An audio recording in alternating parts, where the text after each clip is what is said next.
Les gars, regardez ce que Patrice Evra vient de déclarer. Patrice, là t'as pas géré.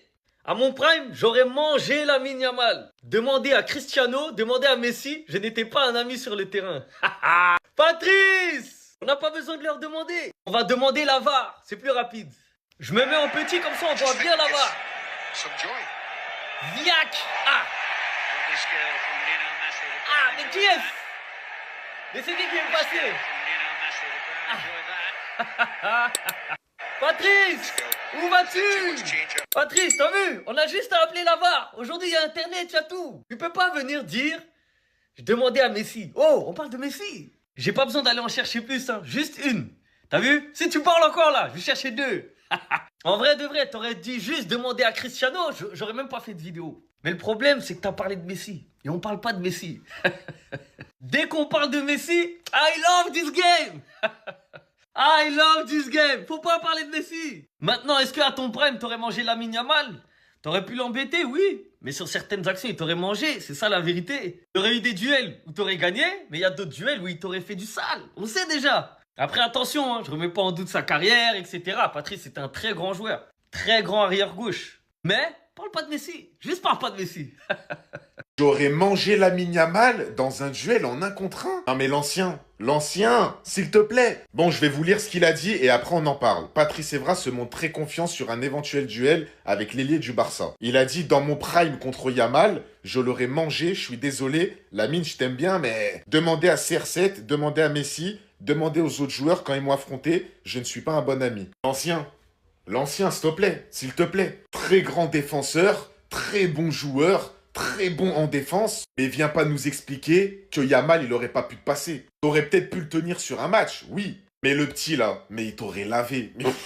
Mais il t'aurait lavé. Ah non, mais je te le dis, mais il t'aurait fait mal à la tête. Les gars, là, vous êtes en train de sous-estimer Yamal en 1 contre 1. Mais je vous jure, carrément, je rigole, ça me fait rire. Et ceux qui vont me dire, ouais, même Nuno Mendes... Les gars, Nuno Mendes, il a mangé le sol aussi, hein. Il l'a tenu sur plusieurs matchs, ok. Mais là, Evra, il nous explique que Yamal, il l'aurait même pas passé. Mais les gars, mais bien évidemment qu'il... Mais il n'y a aucun défenseur qui peut arrêter Yamal sur tous les duels. Impossible. Si Lionel Messi, il t'a fait une dinguerie comme ça, Lamine Yamal, il est capable de t'envoyer aussi. Qu'est-ce que tu nous racontes? Là, on parle d'un mec, il va être dans les meilleurs dribbleurs all-time. Il a 18 ans, le gamin, il rend fou déjà tout le monde.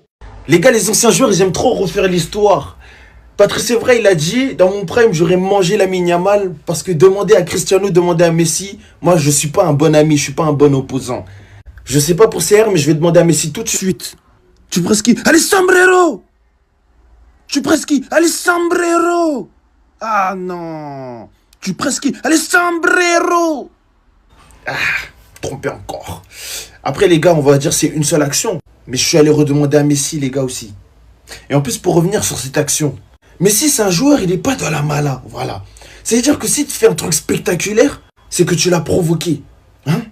Il est là, il s'est dit, je suis jeune, mais il sait pas que je suis Messi en fait. Je crois qu'il est con. Donc là, il veut se jeter contre moi. Bah vas-y, sombrero, ça y est. Parce qu'il voit, je fais pas de passement de jambes, je me retiens un peu. Il est là, il saute, il fait le sauvage devant moi. Vas-y, sombrero, ça y est.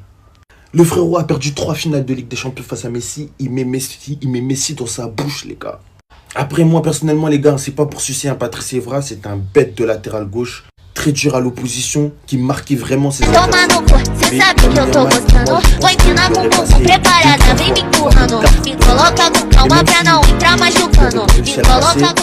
Il aurait juste repliqué dans l'axe et il l'aurait rendu fou, au point que lorsqu'il aurait eu un carton jaune à cause des espaces que Lamine Yamal il laisse derrière lui, et ben Lamine Yamal l'aurait lavé.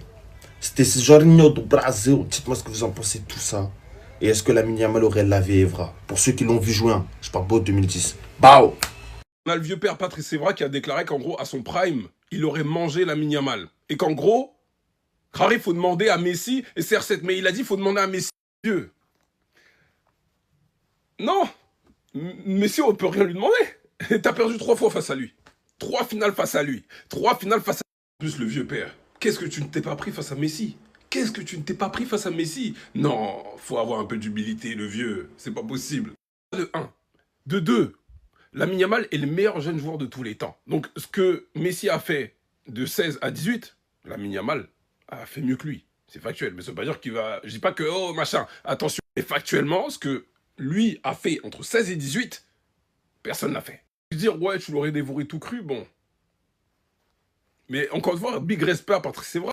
Une fois, pour continuer ce que je dis, on peut pas dire Ask Messi. Tu peux pas te permettre de dire ça quand tu affrontes un mec qui a 10 sur 10 en finale de Ligue des Champions. Ce Messi, celui qui s'est même pas entraîné. Donc le mec était assis sur le ballon, comme ça. C'est à Ask Messi qu'on doit demander. Le vieux père, t'as déconné fort. On parlait du but de la tête en finale entre Vidic et Ferdinand. C'est n'importe quoi. C'est n'importe quoi. Bref, bon après 2015 il a pas marqué, mais il était là quoi. Alvarez, on peut faire ça. Tu as trahi l'Atlético de Madrid, tu as trahi même le Real de Madrid. Comment tu peux t'asseoir devant tes dirigeants et affirmer que tu veux partir, que tu te sens menacé, qu'on te menace, juste parce que tu vas aller jouer au Barça? Tellement tu as soifé du Barça. C'est quoi? Le Barça, c'est le seul club. Tu dis qu'on te menace à l'Atlético de Madrid. Tu veux partir parce que tu vas aller jouer au Barça. Wallah, tu vas pas croire. Tu vas aller. Ils vont te libérer, tu vas partir. Mais ce qui va t'arriver là-bas, tu vas pas croire. Tu viens t'asseoir aujourd'hui, tu dis qu'on te menace à l'Atlético de Madrid. Que tu veux partir. Tellement tu as envie de jouer au Barça. Hein? C'est quoi comme ça? Le Barça a proposé 100 millions d'euros. L'Atlético de Madrid a refusé qu'il veut 150 millions. Toi maintenant, tu sors dans le dos, tu dis que non, on te menace là-bas, tu veux partir. Parce que tu vas aller jouer au Barça. Barça, c'est le seul club au monde, quoi. Si tu ne joues pas au Barça, tu vas mourir. Le Barça a remporté quoi? Le Barça a remporté quoi depuis? Tu chasses quoi là-bas? C'est quoi ça là? Faut faire comme Mbappé, tu vas partir, ils vont prendre beaucoup de choses aussi. Mbappé a fui PSG pour venir au Real de Madrid. Tu as vu, non? Ça ne t'a pas servi de leçon. Fuis l'Atlético, tu vas aller au Barça. L'Atlético va prendre la Champions League de champion. L'Atlético va tout prendre. C'est quel joueur ça là même? Tu me dégoûtes, hein, toi là. Parce que tu vas aller jouer au Barça. Tu mens sur tes dirigeants. Pour tous ceux qui veulent gagner les coupons pendant la Coupe du Monde, cliquez déjà, allez vous abonner sur le compte ici. Et vous partez sur sa bio, vous cliquez pour aller sur son canal Telegram. Plusieurs joueurs du FC Barcelone, les gars, devraient quitter le club. On commence tout d'abord avec Marc Casado, c'est lui confirmé. Donc Casado, après sa décision de quitter le Barça sur le mercato, il souhaite maintenant trouver un nouveau club et sa priorité est un projet où il obtiendra la pleine confiance du nouvel entraîneur. Il tient vraiment à jouer régulièrement, il va aller vraiment dans une équipe où il peut avoir beaucoup de temps de jeu. Concernant la situation de Marc-André Ter Stegen, lui aussi, ça sent le départ. Donc Ter Stegen est ouvert à trouver un nouveau club. Pour l'instant, l'Ajax Amsterdam aux Pays-Bas a exprimé son intérêt pour ses services. Concernant la situation de l'autre gardien, Inaki Peña également qui a été prêté cette saison. Donc lui il devrait revenir vu que son prêt est fini, il ne sera pas conservé par son club. Donc du coup il devrait revenir au Barça, il devrait commencer la pré-saison avec l'équipe première. Mais ensuite le Barça essaiera de lui chercher un nouveau club. Et concernant Ansu Fati, donc lui, c'est le joueur qui a le plus de chances à l'heure actuelle de partir. Donc l'AS Monaco et le Barça ont désormais complété toutes les étapes formelles du transfert d'Ansu Fati du côté de l'AS Monaco. Il était prêté cette saison. Donc Fabrizio Romano le confirme que le Barça va récupérer 11 millions d'euros avec la vente.